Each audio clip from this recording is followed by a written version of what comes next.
Hari Om. One visitor asked Bhagwan, my duties and occupation in life interfere with my spiritual effort. What I should do? For this, Bhagwan said, why should your occupation and duties in life interfere with your spiritual effort? For instance, there is a difference between your activities at home and in the office. In your office activities, you are detached, and so long as you do your duty, you do not care what happens or whether it results in gain or loss to the employer. But your duties at home are performed with attachment, and you are all the time anxious as to whether they will bring advantage or disadvantage to you and your family.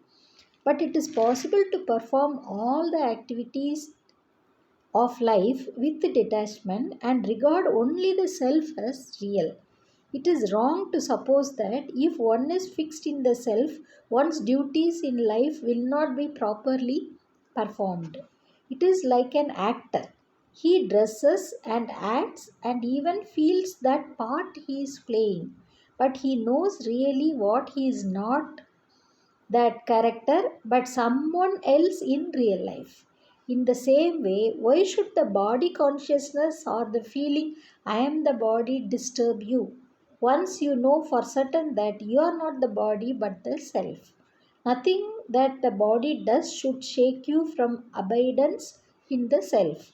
Such abidance will never interfere with the proper and effective discharge of whatever duties the body has, any more than the actor's being aware of his real status in life interferes with his acting a part on the stage. You ask whether you can tell yourself, I am not the body but the self.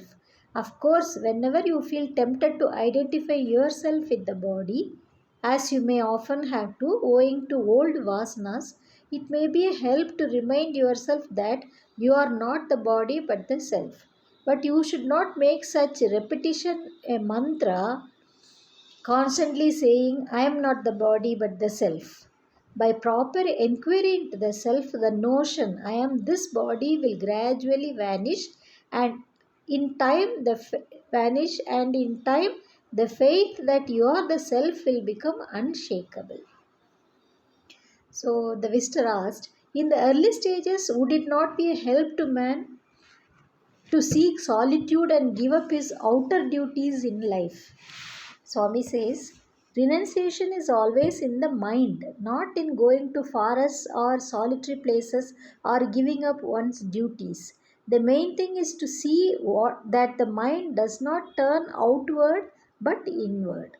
It does not really rest with a man whether he goes to this place or that place, or whether he gives up his duties or not.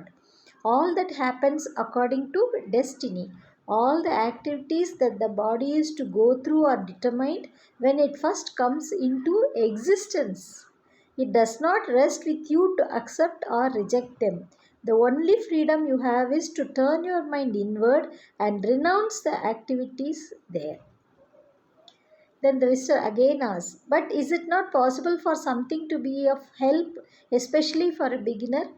Like a fence round a young tree. For instance, don't our books say that it is helpful to go on a pilgrimage to sacred places or to go with the satsangs?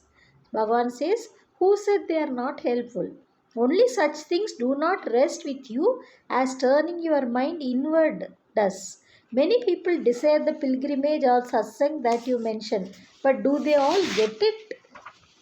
The visitor said, why is it that turning inward alone is left to us and not any outer things?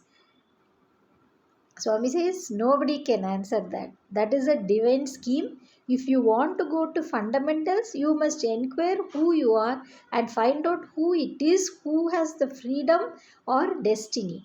Who are you and why did you get this body that has these limitations? Hari Om.